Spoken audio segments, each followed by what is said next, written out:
Hello everyone, मैं दीक्षा। स्वागत है आपका आपके अपने यूट्यूब चैनल में। यूपीएससी प्रारंभिक परीक्षा को ध्यान में रखते हुए यह सीरीज चलाई जा रही है जिसमें यूपीएससी प्रीवियस ईयर क्वेश्चन की श्रृंखला है, जिसमें आपके लास्ट 3 साल के जो क्वेश्चन पेपर है उनको सब्जेक्ट वाइज प्रोवाइड किया जा रहा है, जिसमें अभी तक आपका हिस्ट्री का जो सेक्शन है उसको कवर किया जा चुका है। आज का जो हमारा पार्ट आता है वह साइंस एंड टेक्नोलॉजी का है। साइंस एंड टेक्नोलॉजी में इन 3 साल में किस तरीके के क्वेश्चन पूछे गए, किस तरीके का ट्रेंड रहा, तो उसका एक एनालिसिस दिया जा रहा है, जो कि आपको प्रश्नों के साथ उसका संक्षिप्त में विश्लेषण भी दिया गया है। पीडीएफ प्राप्त करने के लिए आप हमारे Telegram channel UPSC PSC with Diksha को ज्वाइन कर सकते हैं, जहां पर आपको इसकी पीडीएफ प्राप्त होगी। साथ ही साथ में हमारे द्वारा एक क्रैश कोर्स श्रृंखला भी चलाई जा रही है, जिसमें लास्ट 50 डे में आपके प्रत्येक सब्जेक्ट को कवर कराना है, जिसमें science and technology, ecology and environment, polity, history, geography, economy, सभी के सब्जेक्ट को एक एक करके कवर कराना है। और ऑलरेडी आपका करंट अफेयर का जो सेक्शन है उसको कवर किया ही जा चुका है, और इसके बाद आपकी जो ये श्रृंखला फिनिश होने को होगी तो उसके बाद आपको करंट अफेयर का भी मॉक टेस्ट आपको प्रोवाइड किया जाएगा। चलिए तो शुरू करते हैं। शुरू करने के पहले हमारा पहला क्वेश्चन आता है इसके अंतर्गत कि निम्नलिखित में से कौन सा जीव अपने सगे संबंधियों को अपने खाद्य के स्रोत की दिशा और दूरी इंगित करने के लिए दोलन नृत्य या वैगन डांस करता है। तो ये किसके द्वारा की जाता है? तो ये होता है आपका मधुमक्खी के द्वारा किया जाता है। तो इसकी व्याख्या को देखें कि मधुमक्खियाँ जो होती हैं वह अपनी कॉलोनियों में इसको खाद्य स्रोतों या नए घोंसलों के साथ स्थान बताने के लिए दोलन नृत्य किया करती हैं। इस नृत्य में मधुमक्खियाँ की संख्या 8 का पैटर्न बनाती हूँ और गुरुत्व के सापेक्ष इनकी गति कोण सूर्य के सापेक्ष खाद्य स्रोत की दिशा को इंगित करता है, और सीधी गति की अवधि 36 से भोजन स्रोत की दूरी को इंगित करती है। और वृद्ध मधुमक्खियों की तुलना में युवा मधुमक्खियों द्वारा दोलन अधिक त्रुटि की संभावना देखने को मिलती है। इससे पता चलता है कि युवा मधुमक्खियां वृद्ध मधुमक्खियां से सीखती हैं। इस प्रकार मधुमक्खियों का दोलन नृत्य गुण मानव भाषा या सॉन्ग वर्ड संचार की तरह जन्मजात भी हो सकता है और इसे सीखना भी होता है। तो यह इसके संदर्भ में आता है। तो ये मधुमक्खियों के संदर्भ में क्वेश्चन आया था, जो इसकी उपरोक्त व्याख्या है। अब आता है हमारा नेक्स्ट क्वेश्चन कि निम्नलिखित में से कथनों पर विचार करना है, जिसमें पहला कथन आता है कि कुछ छत्रकों या मशरूमों में औषधीय है, और दूसरा आता है कि कुछ छत्रकों में मना प्रभावी साइको एक्टिव गुण होते हैं। तीसरा आता है कि कुछ छत्रकों में कीटनाशी होती है, और चौथा आता है कि कुछ छत्रकों में जैव संदीप्तशील या बायोल्यूमिनेसेंट गुण होते हैं। तो उपयुक्त कथन में से कितने कथन सही हैं इसके अंतर्गत आपको बताना है। तो इसमें आपका जो उत्तर होगा वह आपका ऑप्शन डी है, क्योंकि इसमें जो चारों कथन दिए गए हैं वह चारों ही सत्य हैं। कि कुछ छत्रकों में मशरूम के औषधीय गुण भी होते हैं, और मना प्रभावी भी होते हैं, कीटनाशी गुण भी होते हैं, और जैव संदीप्तशील यानी कि बायोल्यूमिनेसेंट भी होते हैं। मशरूम जो होते हैं एक तरीके से जीवाणुरोधी प्रतिरक्षा प्रणाली में वृद्धि करने और कोलेस्ट्रॉल को कम करने का ये कार्य करते हैं। ये जैव सक्रिय संयोजकों के महत्वपूर्ण स्रोत होते हैं, और इन गुणों में परिणाम स्वरूप मशरूम के अर्क का उपयोग मानव स्वास्थ्य की वृद्धि करने और आहार पूरक के रूप में किया जाता है। मैजिक मशरूम, जिसे साइको एक्टिव कवक, जो कि संयुक्त राज्य अमेरिका, मैक्सिको, दक्षिण अमेरिका तथा विश्व के कई हिस्सों में उगते हैं, और इनको साइविन या साइलोसिन पाए जाते हैं, जो मति भ्रमकारी तथा श्रेणीफस्ट के अंतर्गत नियंत्रित पदार्थ होते हैं। कवक कीट की तरह विकसित होने और उनके अनुकूलन करने के सक्षम जीव होते हैं, जो कि कुछ वर्षों में कई सिंथेटिक कीटनाशकों के प्रति कीटों ने प्रतिरोधकता विकसित की हुई है। यह परजीवी और मेजबानी परभक्षी के बीच किसी भी अन्य संबंध की तरह कवक आधारित बायोपेस्टिसाइड्स या जैव कीटनाशक के किसी भी अनुकूलन के साथ विकसित होने की क्षमता होती है, और यह मनुष्यों और तथा अन्य वन्य जीवों के लिए भी गैर विषैले होते हैं। पूर्वोत्तर भारतीय वनों में एक मशरूम प्रलेखन परियोजना ने न केवल कवक की 600 किस्मों के बारे में सूचित किया है, बल्कि एक नई बायोल्यूमिनेसेंट या जैव संदीप्तशील गुण वाले मशरूम की किस्म की भी खोज की हुई है। तो इसके संदर्भ में ये उपरोक्त व्याख्या है। अब हमारा नेक्स्ट क्वेश्चन आता है कि एरियल मेटा जीनोमिक्स निम्नलिखित में से किस स्थिति को सही निर्दिष्ट करता है। ऑप्शन ए दिया गया है कि किसी पर्यावास में वायु से डीएनए प्रतिदर्शों को एक बार में एकत्र करना। ऑप्शन बी आता है कि किसी पर्यावास की पक्षी जातियों की आनुवांशिक संरचना को समझना। ऑप्शन सी आता है कि गतिशील प्राणियों से रुधिर प्रतिदर्श लेने के लिए वायुवाहक युक्तियों का प्रयोग करना। और चौथा आता है कि भूमि तल और जल निकायों से पादप एवं जंतु प्रतिदर्श एकत्र करने के लिए अगम क्षेत्रों में ड्रोन भेजना होता है। तो इसके अंतर्गत आपको बताना है कि इनमें से कौन सा सही होगा। तो इसके अंतर्गत आपका ऑप्शन ए सही है कि किसी पर्यावास में वायु के डीएनए प्रतिदर्शों को एक बार में एकत्र करना होता है।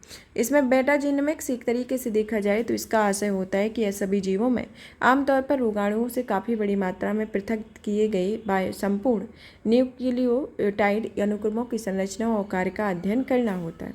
मेटाजीनोमिक्स का उपयोग अक्सर सूक्ष्म जीवों यानी कि मानव त्वचा, मृदा और जल में पाए जाने वाले जो सूक्ष्म जीव होते हैं उनके अंतर्गत विशिष्ट समुदाय का अध्ययन करने के लिए किया जाता है।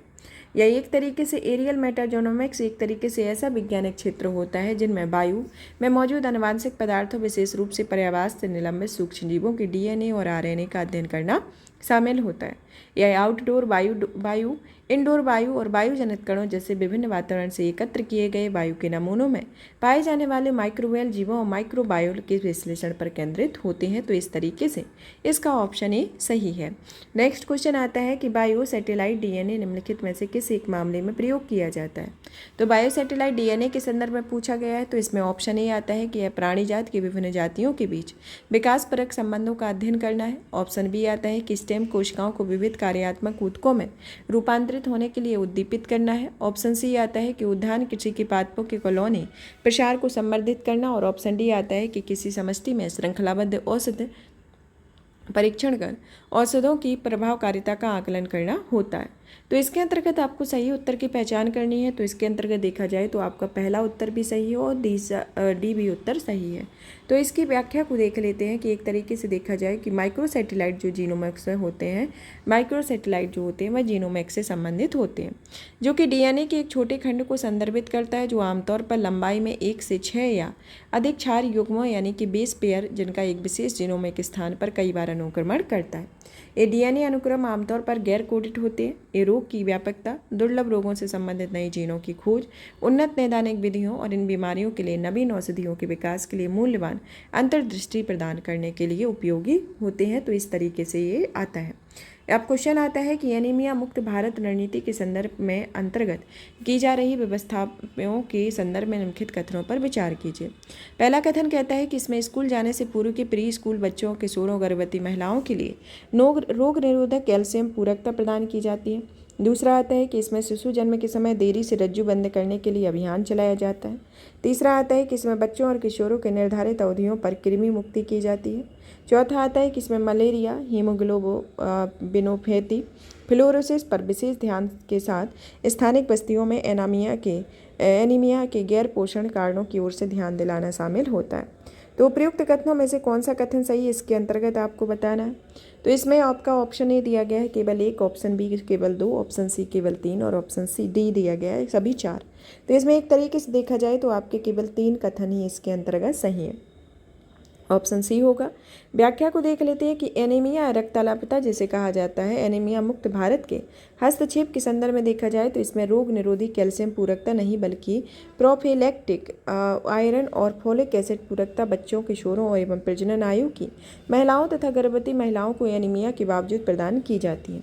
शिशु और छोटे बच्चों का उपयुक्त आहार जो कि IYCF 6 महीने और उससे अधिक उम्र के बच्चों हेतु पर्याप्त एवं आयु उपयुक्त पूरक खाद्य पदार्थ प्रदान करने के लिए ध्यान केंद्रित करती है।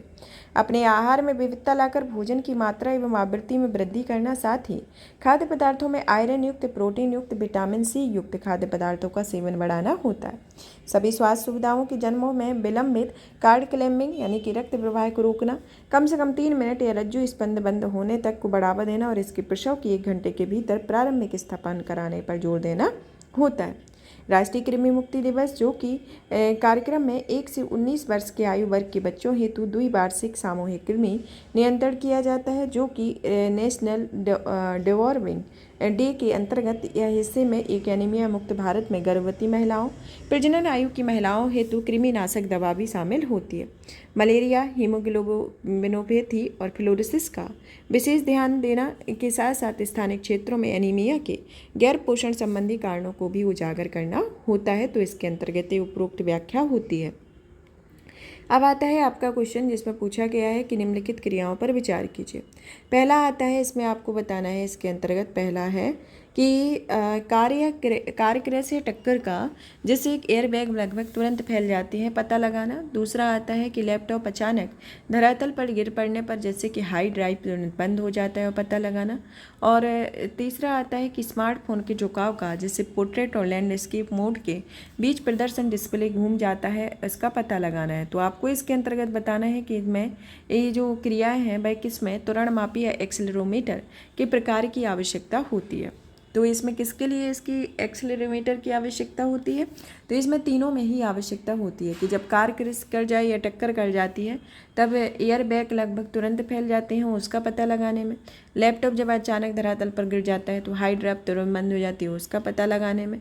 और स्मार्टफोन के झुकाव का, जिसमें पोर्ट्रेट और लैंडस्केप मोड के बीच में प्रदर्शन घूम जाता है, तो उसका पता लगाने के लिए त्वरणमापी और एक्सेलेरोमीटर का प्रयोग किया जाता है। तो यह आपका ऑप्शन सी होगा, क्योंकि इसमें तीनों ही कथन सत्य हैं। नेक्स्ट क्वेश्चन इसके अंतर्गत आता है कि पुनर्संचरण एक्वाकल्चर प्रणाली में जैव निस्यंदकों या बायोफिल्टर की भूमिका के संदर्भ में निम्नलिखित कथनों में विचार कीजिए। पहला आता है कि जैव निस्यंदक बिना खाए हुए मत्स्य को हटाकर अपशिष्ट उपचार प्रदान करते हैं। दूसरा आता है कि जैव निस्यंदक मत्स्य अपशिष्ट में विद्यमान अमोनिया को नाइट्रेट में बदल देते हैं। तीसरा आता है कि जैव निस्यंदक जल में मत्स्य के लिए पोषक तत्व के रूप में फास्फोरस को बढ़ाते हैं। तो उपयुक्त कथनों में से कौन सा कथन सही है, इसके अंतर्गत आपको बताना है। तो इसमें एक तरीके से देखा जाए तो इसमें दो ही कथन सत्य हैं, तो इसमें ऑप्शन बी होगा कि केवल दो कथन सत्य हैं। चलिए तो व्याख्या देख लेते हैं कि पुनर्संचरणशील एक्वाकल्चर प्रणाली जो होती है, जिसे RAS के नाम से जाना जाता है, जो जैव निस्यंदकों यानी कि बायोफिल्टर की भूमिका के संदर्भ में इसकी मुख्य भूमिका देखते हैं कि RAS बायोफिल्टर मत्स्य प्रोटीन अपचय और ऑक्सीकरण प्रक्रियाओं द्वारा उत्पन्न नाइट्रोजन युक्त अपशिष्ट उत्पादों को हटाने का कार्य करती है। RAS सामान्यतः मत्स्य प्रोटीन उपचय और उत्पादों के रूप में उत्पादित अमोनिया के स्तर को नियंत्रित करने हेतु बायोफिल्टर का उपयोग करता है। बायोफिल्टर के उपयोग के माध्यम से एक्वेरियम प्रणाली से अमोनिया को हटा दिया जाता है और बायोफिल्टर आधा स्तर प्रदान करता है, जिस पर नाइट्रीफाइंग बैक्टीरिया वृद्धि करते हैं, और ये नाइट्रीफाइंग बैक्टीरिया अमोनिया का सेवन करते हैं एवं नाइट्राइट का उत्पादन करते हैं, जो मत्स्य के लिए विषैला होता है। बायोफिल्टर में एक अन्य नाइट्रीफाइंग बैक्टीरिया नाइट्राइट का उपभोग करते हैं, जो नाइट्रेट का उत्पादन करते हैं। बायोफिल्टर सिस्टम संश्लिष्ट जल से नाइट्राइट, नाइट्रेट, फास्फोरस और अमोनिया आयनों की सांद्रता को कम करता है। इसके संदर्भ में इसकी एक तरीके से अमोनिया में बताया गया है कि ये प्रक्रिया किस तरीके से चलती है कि यहाँ पर इस तरीके से नाइट्रोजन का वेस्ट एक्सरेशन आता है। इस तरीके से ये प्रक्रिया इसमें एक तरीके से सर्कल के रूप में चलती है। क्वेश्चन आता है कि निम्नलिखित देशों में से किसी के पास अपनी उपग्रह मार्गदर्शन या नेविगेशन प्रणाली है, तो यह किसके पास है? या जापान के पास है। तो इसमें देख लेते हैं कि विश्व में संचालित जो नेविगेशन प्रणालियाँ हैं उनके बारे में, कि इसमें जैसे कि अमेरिका की जो है वह GPS है, और रूस की आती है ग्लोनास, यूरोपीय संघ की गैलीलियो, चीन की वाइडू, भारत की नाविक और जापान की QZSS आती हैं। तो ये प्रमुख भारत की विश्व नेविगेशन प्रणाली आती हैं। अब क्वेश्चन आता है इसमें कि निम्नलिखित कथनों पर विचार करना है। पहला कथन इसके अंतर्गत पूछा गया है कि आपका आता है कि बैलिस्टिक मिसाइल अपनी दूरी पूरी उड़ान में आध्वनिक चाल पर प्रधार नोदित होते हैं, जबकि क्रूज मिसाइल केवल उड़ान के आरंभिक चरण में रॉकेट संचालित होती हैं। दूसरा आता है कि अग्नि 5 मध्यम दूरी की पराध्वनिक क्रूज मिसाइल है, जबकि ब्रह्मोस ठोस ईंधन चलित अंतर महाद्वीपीय बैलिस्टिक मिसाइल होती है। तो उपयुक्त कथनों में से कौन सा कथन सही है, इसके अंतर्गत आपको बताना है। तो इसमें देखा जाए तो आपका ऑप्शन डी सही है, क्योंकि इसमें पहला और दूसरा दोनों ही कथन आपके असत्य हैं।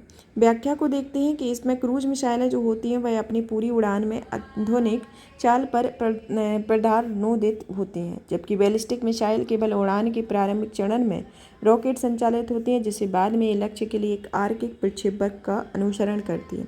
अग्नि 5 भारत की लंबी दूरी की सतह से सतह पर मार करने वाली बैलिस्टिक मिसाइल होती है, जो 5000 किलोमीटर दूर के लक्ष्य को सटीकता से भेज सकती है। और ब्रह्मोस एक पराध्वनिक क्रूज मिसाइल है, जिसे संयुक्त रूसी भारतीय ब्रह्मोस एरोस्पेस कंपनी द्वारा विकसित किया गया है। तो ये मिसाइलों के संदर्भ में इनके दोनों ही कथन जो उसमें दिए गए हैं वो असत्य हैं, और इसके संदर्भ में इसकी सही स्पष्टीकरण है। नेक्स्ट क्वेश्चन आता है कि निम्नलिखित कथनों में से कौन सा एक मानव शरीर में B कोशिकाओं और T कोशिकाओं की भूमिका का सर्वोत्तम वर्णन करता है। ऑप्शन ए दिया गया है कि वे शरीर को पर्यावरणीय प्रतियोजकों या एलर्जिकों से संरक्षित करती हैं। ऑप्शन बी आता है कि वे शरीर के दर्द और सूजन का अपशमन करती हैं। ऑप्शन सी आता है कि वे शरीर के प्रतिरक्षा निरोधक की तरह काम करती हैं और ऑप्शन डी आता है कि वे शरीर को रोगजनकों द्वारा होने वाले रोगों से बचाती हैं। तो इसके अंतर्गत आपका एक उत्तर जो है ऑप्शन डी है कि इसमें वे शरीर को रोगजनकों में होने वाले रोगों से बचाती हैं। तो ऑप्शन डी इसका उत्तर होगा। कि इसकी व्याख्या को देखें कि यह प्राथमिक और द्वितीयक प्रतिरक्षा अनुक्रियाएं हमारे शरीर में रक्त में मौजूद दो प्रकार की विशेष सेल होती हैं, जिसमें टी कोशिकाएं और बी कोशिकाएं होती हैं। जिसमें बी कोशिकाएं जो होती हैं वो हमारे रक्त में प्रोटीन की एक श्रृंखला उत्पन्न करती हैं ताकि वे रोगजनकों से लड़ सकें और प्रोटीन प्रतिरक्षी एंटीबायोटिक्स कहलाती हैं। और टी कोशिकाएं एक तरीके से स्वयं को प्रतिरक्षियों का श्रावण नहीं करती, लेकिन प्रोटीन उत्पन्न करने से बी कोशिकाओं में सहायता करती हैं। तो इस तरीके से ये आता है। तो ऑप्शन डी होगा। नेक्स्ट आता है कि निम्नलिखित कथनों पर विचार करना है, जिसमें आपको बताना है कि पहला आता है कि परास्त सूक्ष्मकण या नैनो पार्टिकल मानव निर्मित होने के विषय में सिवाय प्रकृति में अस्तित्व में नहीं है। दूसरा आता है कि कुछ धात्विक ऑक्साइडों की परास्त सूक्ष्मकण प्रसाधन सामग्री या कॉस्मेटिक के निर्माण में काम करते हैं। तीसरा आता है कि कुछ वाणिज्यिक उत्पादों के परास्त सूक्ष्मकण जो पर्यावरण में आ जाते हैं और मनुष्य के लिए असुरक्षित होते हैं। तो उपयुक्त कथनों में से कौन सा कथन सत्य है इसके अंतर्गत बताना है। तो इसमें जो आपका देखा जाए तो दूसरा और तीसरा कथन इसमें सत्य है। तो इसका ऑप्शन डी होगा। व्याख्या को देखते हैं कि परास्त सूक्ष्मकण या नैनो पार्टिकल पर्यावरण में प्राकृतिक रूप से बड़ी मात्रा में पाए जाते हैं, जो प्रकृति में मौजूद हैं, जो मानवीय गतिविधियों के परिणाम स्वरूप भी निर्मित होते हैं। प्रसाधन उद्योग या सौंदर्य प्रसाधन sunscreen, anti ageing cream, moisturiser, perfume में सक्रिय घटकों में उचित प्रदर्शन और जैव उपलब्धता के नैनोकण को विकसित कर नैनो तकनीक का लाभ लिया जा रहा है। सौंदर्य प्रसाधन विभिन्न प्रकार के धातु और धातु ऑक्साइड के नैनोकणों जैसे silver nanoparticle, non gold nanoparticle, titanium dioxide nanoparticles, zinc oxide nanoparticle, iron oxide nanoparticle और कार्बन आधारित का उपयोग करके तैयार किए जाते हैं। टाइटेनियम डाइऑक्साइड, जिंक ऑक्साइड जैसे नैनोकण का अत्यधिक उपयोग किया जाता है क्योंकि ये नैनोकण गैर तैलीय होते हैं और आसानी से अवशोषित हो जाते हैं। TiOT यानी कि टाइटेनियम ऑक्साइड अनिवार्य रूप से UV फिल्टर यानी कि UVA और UVB फिल्टर है, क्योंकि इसमें व्यापक रूप से सनस्क्रीन और मॉइस्चराइजर में भी इसका उपयोग किया जाता है, जो मनुष्य प्राकृतिक रूप से पाए जाने वाले अधिकांश नैनोकण से निपटने में सक्षम होते हैं। हालांकि कुछ नैनोकण जो मानवीय गतिविधियों जैसे कि तंबाकू, धूम्रपान, अग्नि के परिणाम स्वरूप उत्पन्न होते हैं, वह फेफड़ों की क्षति होने के कारण मौत के लिए जिम्मेदार होते हैं। तो इस तरीके से इसकी व्याख्या। क्वेश्चन आता है कि निम्नलिखित कथनों पर विचार करना है, जिसके अंतर्गत आपको बताना है कि DNA बारकोडिंग किसका उपसाधन होता है। ऑप्शन कथन पहला आता है कि किसी पादप या प्राणी की आयु का आकलन करने के लिए। दूसरा आता है कि समान दिखने वाली प्रजातियों की विभिन्नता देखने जानने के लिए। तीसरा आता है कि प्रसंस्कृत खाद्य पदार्थों में अवांछित प्राणी या पादप सामग्री को पहचानने के लिए। तो उपयुक्त कथनों में से कौन सा कथन सही है इसके अंतर्गत बताना है। तो इसमें देखा जाए तो ऑप्शन डी सही है, क्योंकि इसमें दूसरा और तीसरा कथन सत्य है कि परमाणु या ऑर्गेनल जीनोम से लघु DNA अनुक्रमों का उपयोग कर जैविक प्रतिदर्शों की पहचान करने के लिए नई तकनीक को DNA बारकोडिंग कहा जाता है। DNA बारकोडिंग के विभिन्न क्षेत्रों में कई अनुप्रयोग जैसे कि प्राकृतिक संसाधनों को संरक्षित करना, लुप्तप्राय प्रजातियों की रक्षा करना, कृषि कीटों को नियंत्रित करना, रोग वेक्टर की पहचान करना, प्राणी की गुणवत्ता की निगरानी करना, प्राकृतिक स्वास्थ्य उत्पादों का प्रमाणीकरण और औषधीय पौधों की पहचान करना होता है। लुप्तप्राय वन्यजीवों की प्रजातियों की पहचान, एक जैसे दिखने वाले प्रजातियों के बीच अंतर, कीट संगरोधी, रोगवाहक, अवांछनीय जानवर और पौधों की पहचान करना होता है। और जो कुछ ऐसे क्षेत्र होते हैं जिनमें DNA बारकोडिंग शोधकर्ताओं, प्रवर्तन एजेंटों और उपभोक्ताओं हेतु बहुत कम समय सीमा में निर्णय लेती है। तो इस तरीके से आता है। अब आता है क्वेश्चन कि निम्नलिखित में से किस एक जीव में कुछ प्रजातियां कवकों के कृषकों के रूप में जानी जाती हैं। तो यह आपकी चींटी होती है कि चींटी की प्रजाति को कवक के कृषकों के रूप में जाना जाता है कि क्योंकि कुछ अन्य कीट जो होते हैं जैसे दीमक, भृंग और मॉर्स पेरीविरल भी कवक के कृषकों के रूप में जाने जाते हैं। तो कवक के कृषकों के रूप में किन्हें जाना जाता है? चींटियों को जाना जाता है। तो ऑप्शन ए होगा। नेक्स्ट आता है कि निम्नलिखित पर विचार करना है, जिसमें आपका पहला दिया गया है इसके अंतर्गत कि पहला आता है इसके अंतर्गत कि आरोग्य सेतु, कोविन, डिजिलॉकर, दीक्षा। तो उपयुक्त में से कौन से ओपन सोर्स डिजिटल प्लेटफॉर्म बनाए गए हैं। तो इसके अंतर्गत आपको बताना है।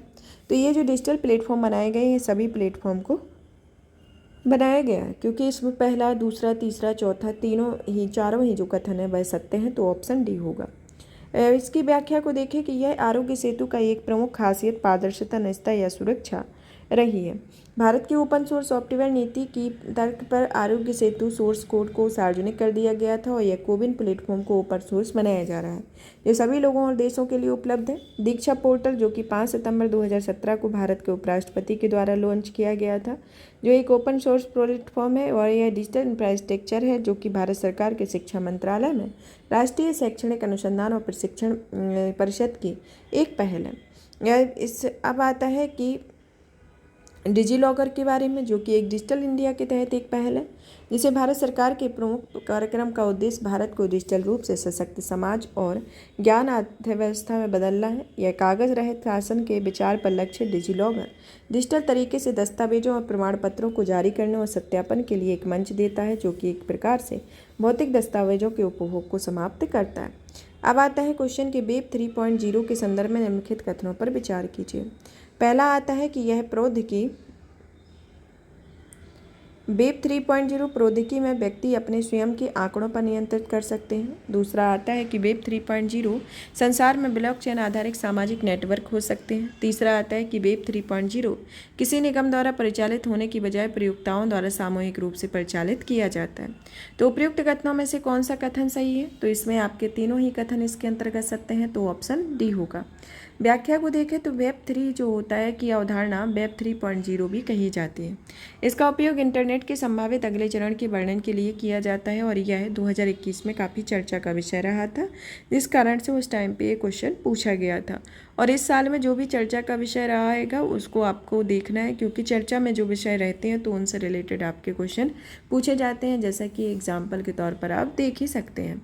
यह एक तरीके से एक विकेंद्रीकृत इंटरनेट होता है जो ब्लॉकचेन तकनीक पर आधारित होता है और इसके उपयोग में आने वाले संस्करणों जैसे वेब 1.0, वेब 2.0 इस तरीके से होते हैं। अब आता है नेक्स्ट क्वेश्चन कि सॉफ्टवेयर सेवा के रूप में निम्नलिखित कथनों पर विचार कीजिए। पहला आता है कि सास यानी कि सॉफ्टवेयर एज सर्विस, जिसे सास कहा जाता है, यह कार्यकर्ता प्रयोक्ता अंतरापृष्ठ को अपनी आवश्यकता अनुसार निर्धारित कर आंकड़ों के क्षेत्र में बदलाव कर सकते हैं। यह प्रयोक्ता अपनी चल नियुक्तियों यानी कि मोबाइल डिवाइसेस के माध्यम से अपने आंकड़ों तक पहुंच बना सकते हैं। तीसरा, यह आउटलुक, हॉटमेल और याहू मेल सास के रूप में होते हैं। तो उपयुक्त में से कौन से कथन सही है इसके अंतर्गत बताना है। तो इसमें देखा जाए तो पहला, दूसरा, तीसरा तीनों ही कथन सत्य हैं, इसके साथ ही ऑप्शन डी सही होगा। व्याख्या को देखें कि सास एक तरीके से सॉफ्टवेयर डिलीवरी का एक तरीका होता है जो इंटरनेट कनेक्शन और वेब ब्राउजर के साथ किसी डिवाइस से डेटा एक्सेस करने की अनुमति देता है। इस वेब आधारित मॉडल में सॉफ्टवेयर विक्रेता सर्वर, डेटाबेस और एप्लीकेशन को बनाने में कोड की होस्टिंग और रखरखाव करते हैं और इसका उपयोग सामान्य रूप से एक वेब आधारित ईमेल सेवा होती है, जो कि आउटलुक, हॉटमेल या ईमेल होता है और मेल इन सेवाओं के साथ अपने आप को अकाउंट को इंटरनेट पर प्रायः वेब ब्राउज़र से एक्सेस करते हैं। तो इस तरीके से होता है। अब क्वेश्चन आता है कि निम्नलिखित कथनों में से कौन सा एक तरीके से देखा जाए तो जनसंचार माध्यमों में बहुसर्चित प्रभाजी कक्षीय बमबारी प्रणाली के आधारभूत विचार सर्वोत्तम रूप से प्रतिबंधित करता है। ऑप्शन ये आता है कि अंतरिक्ष में अतिध्वनिक मिसाइल का प्रमोशन पृथ्वी की तरफ बढ़ते हुए छिद्रग्रह का सामना कर उसका अंतरिक्ष में विस्फोटन कराने के लिए किया जाता है। ऑप्शन बी आता है कि यह अंतरिक्ष यान अनेक कक्षीय गतियों के बाद किसी अन्य ग्रह पर उतरता है। ऑप्शन सी आता है कि कोई मिसाइल पृथ्वी के परितः किसी स्थिर कक्षा में स्थापित किया जाता है और वह पृथ्वी पर किसी लक्ष्य के ऊपर कक्षा को त्यागता है। और ऑप्शन डी आता है कि कोई अंतरिक्ष यान किसी धूमकेतु के साथ साथ उसी चाल के चलते उसके पृष्ठ पर संपरीक्षित स्थापित करता है। तो इसके अंतर्गत आपको बताना है। तो इसमें जो आपका सही उत्तर है ऑप्शन सी है, जो इसको सही प्रतिबिंबित करता है।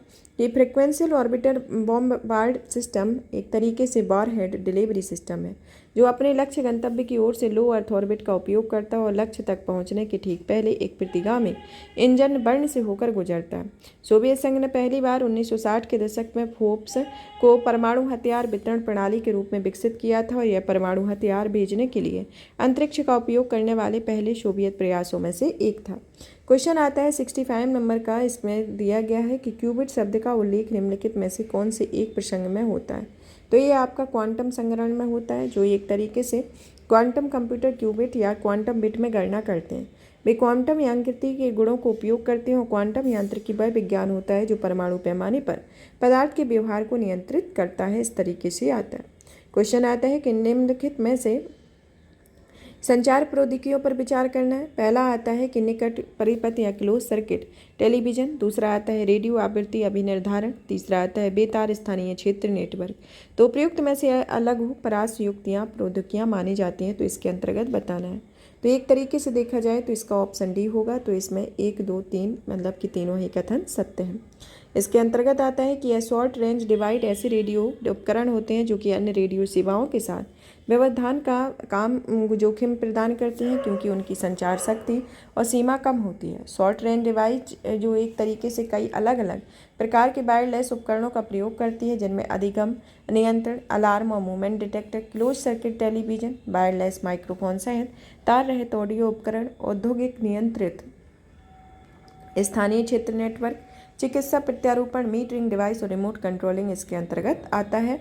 और रेडियो फ्रिक्वेशन आइडेंटिफिकेशन, सड़क परिवहन, टेलीमेटिक्स और टेलीमेट्री इसके अंतर्गत आता है। अब आता है हमारा क्वेश्चन जिनमें पूछा गया है कि निम्नलिखित में से कथनों पर विचार करना है। पहला आता है कि जैव परत बायोफिल्स मानव ऊतकों के भीतर चिकित्सीय अंतर परतों पर बन सकती है। दूसरा आता है कि जैव परतें खाद्य पदार्थों और खाद्य प्रसंस्करण सतहों पर बनती हैं। तीसरा आता है कि जैव परत जैव प्रतिजैविक प्रतिरोध दर्शा सकती हैं।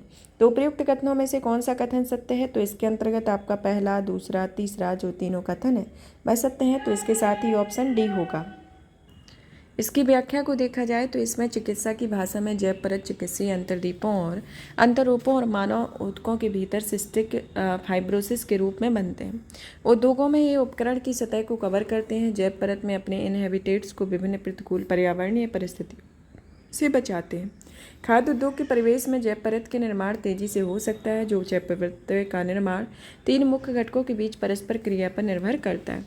जीवाणु कोशिकाएं इनके बनने की सतह और आसपास का माध्यम होती हैं और ये जैव परत के भीतर माइक्रोबियल कोशिकाओं में प्लवक की कोशिकाओं की तुलना में 10 से 1000 गुना की एंटीबायोटिक प्रतिरोध प्रदर्शित किया जाता है। क्वेश्चन आता है कि प्रतिजैविकों या प्रोबायोटिक के संदर्भ में निम्नलिखित में कथनों पर विचार करना है। पहला आता है कि प्रतिजैविक जो प्रजैविक होते हैं वह जीवाणु और यीस्ट दोनों के बनते हैं। दूसरा आता है कि यह प्रजैविकों में जीव खाए जाने वाले खाद्य में होते हैं, किंतु वे नैसर्गिक रूप से हमारी आहार नली में नहीं पाए जाते हैं। तीसरा आता है कि प्रजैविक दुग्ध शर्कराओं के पाचन में सहायक होते हैं। तो उपयुक्त में से कौन सा कथन सही है इसके अंतर्गत बताना है। तो इसमें पहला और तीसरा कथन आपका सही है। तो इसके साथ ऑप्शन सी उत्तर होगा। इसके अंतर्गत व्याख्या को देखा जाए तो प्रोबायोटिक जीवित लाभकारी बैक्टीरिया या यीस्ट का एक संयोजन होते हैं जो स्वाभाविक रूप से शरीर के भीतर रहते हैं और बैक्टीरिया को आमतौर पर नकारात्मक दृष्टि से ऐसे जीवों के रूप में देखा जाता है जो आपको बीमार बनाते हैं।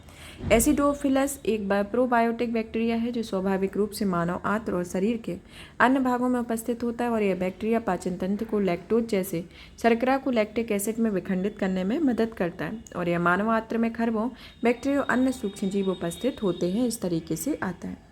नेक्स्ट क्वेश्चन आता है इसके अंतर्गत देखें कि कोविड-19 विश्व महामारी को रोकने के लिए बनाई जा रही है वैक्सीनों के प्रसंग में निम्नलिखित कथनों पर विचार कीजिए। इसमें उस टाइम पे आपका क्वेश्चन पूछा गया था, 2022 में ये क्वेश्चन आया हुआ था। तो अभी जो हाल ही में इसका एक निर्देश जारी किया गया है तो इसके संदर्भ में भी आपको देख लेना है, क्योंकि इस तरीके के क्वेश्चन यूपीएससी में पूछे जाते हैं।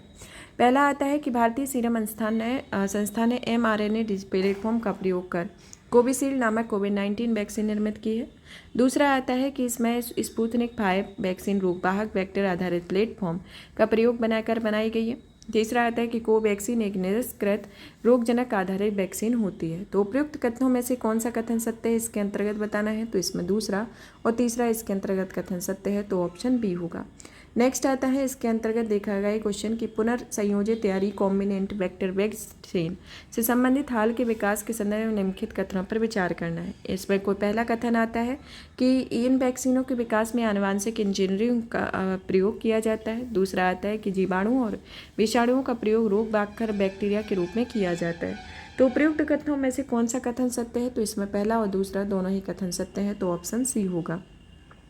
नेक्स्ट क्वेश्चन आता है कि आनुवांशिक रूपकों के संदर्भ में निम्नलिखित कथनों पर विचार करना है। कि इसमें दिया गया है कि पहला कथन है कि अंडों के अंतः पत्र या इन विट्रो निषेचन या तो पहले या बाद में सूत्रकणिका प्रतिस्थापन या माइटोकॉन्ड्रियल रिप्लेसमेंट चिकित्सा द्वारा सूत्रकणिकाओं रोगों जो कि माइटोकॉन्ड्रियल डिजीज को माता पिता से संतान में जाने से रोका जा सकता है। और दूसरा आता है कि किसी संतान में सूत्रकणिका रोग आनुवांशिक रूप से पूर्णतः माता से जाता है ना कि पिता से। तो इसमें आपके जो कथन दिए गए हैं आनुवांशिक रोगों के संदर्भ में दोनों ही कथन सत्य है। कि सूत्रकणिका जो होती है वह प्रतिस्थापन चिकित्सा वह माता की खराब माइटोकॉन्ड्रिया को दाता महिला डोनर के स्वस्थ माइटोकॉन्ड्रिया के द्वारा बदला जाता है। उसके बाद इन विट्रो फर्टिलाइजेशन तकनीक के द्वारा अंडाणु और सहयोगी के शुक्राणु के साथ निषेचन से प्राप्त युग्मनज का प्रारंभिक भ्रूणीय विकास आरंभ किया जाता है, जिसके माध्यम से बेकार युक्त माइटोकॉन्ड्रिया डीएनए को दुरुस्त किया जाता है और इससे उत्पन्न अन्य बीमारियों को रोका जा सकता है। मनुष्य केवल अपनी माता में से माइटोकॉन्ड्रिया प्राप्त करता है और माइटोकॉन्ड्रिया डीएनए से प्राप्त होता है। तो इस तरीके से ये प्रक्रिया चलती है। क्वेश्चन आता है कि बॉडीगार्ड फर्स्ट और बॉडीगार्ड सेकंड प्रौद्योगिकियों का उल्लेख किसके संदर्भ में किया गया है। तो यह एक तरीके से देखा जाए आनुवांशिक रूप से रूपांतरित फसली फसलों के विकास के लिए किया गया था। बॉडीगार्ड फर्स्ट जो है वह बीटी कपास से संबंधित तकनीक है और ये भारत की पहली बायोटेक फसल तकनीक है जिसे वर्ष 2002 में भारत के व्यवसायीकरण के लिए अनुमोदित किया गया था। और बॉडीगार्ड फर्स्ट एकल जीन प्रौद्योगिकी है जो बॉडीगार्ड सेकंड डबल जीन प्रौद्योगिकी होती है। क्वेश्चन नेक्स्ट आता है कि किसी प्रेशर कुकर में जिस तापमान पर खाद्य पकाए जाते हैं तो वह मुख्यतः किस पर निर्भर करता है। पहला आता है ढक्कन में स्थित छिद्र के क्षेत्रफल पर, दूसरा आता है ज्वाला का तापमान पर, तीसरा ढक्कन के भार पर। तो निम्नलिखित कूटों में से आपको सही उत्तर की पहचान करनी है। तो इसमें आपको देखा जाए तो कौन सा उत्तर होगा। तो इसमें आपका ऑप्शन डी होगा क्योंकि पहला दूसरा तीसरा इसमें तीनों ही कथन सत्य हैं। कि जब प्रेशर कुकर में खाना इसलिए बनाते हैं तो वह इसलिए पक जाता है क्योंकि उसमें अत्यधिक दाब पर क्वथनांक बढ़ जाता है। ज़्यादा ऊष्मा देने पर ही क्वथनांक संभव हो पाता है और यह ढक्कन में स्थित छिद्र पर क्षेत्रफल कम होने पर दाब अधिक होता है तथा ज्वाला का तापमान तथा ढक्कन का जो भार होता है वह अधिक होने से क्वथनांक बढ़ने और अधिक दाब होने पर खाना पकेगा, इसके अंतर्गत आता है। अब आता है आपका नेक्स्ट क्वेश्चन कि निम्नलिखित पर विचार करना है, जिसमें पहला दिया गया है जीवाणु, दूसरा दिया गया है कपक, तीसरा दिया गया है विषाणु। तो आपको बताना है कि उपयुक्त में से कृत्रिम या संश्लेषित माध्यम से संबंधित किया जा सकता है, जिसमें आपका पहला ऑप्शन सही है। इसमें पहला दूसरा कथन यानी कि जीवाणु और कवक होता है। कि वायरस भी आकोशिकीय अति सूक्ष्म जीव होते हैं जो जीवित कोशिकाओं में पुनरुत्पादन कर सकते हैं। ये शरीर के बाहर मृत और सुप्तावस्था में होते हैं परंतु शरीर या जीवित माध्यम के संपर्क में आने पर जीवित होते हैं। ये केवल जीवित कोशिकाओं में भी वृद्धि कर सकते हैं तथा इन्हें कृत्रिम रूप में संवर्धित नहीं किया जाता।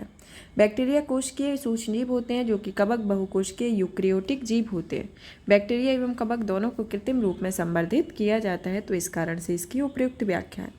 क्वेश्चन आता है कि निम्नलिखित कथनों में से विचार करना है, जिसमें पहला कथन दिया गया है कि एडेनोवायरस में एकल तंतु डीएनए संजीन जीनोम होते हैं जबकि इलेक्ट्रोवायरसों में द्वितंतु डीएनए संजीन या जीनोम होते हैं। दूसरा आता है कि कभी कभी सामान्य जुकाम एडिनोवायरस के कारण होता है जबकि एड्स रेडिनोवायरस के कारण होता है, रेट्रोवायरस के कारण होता है।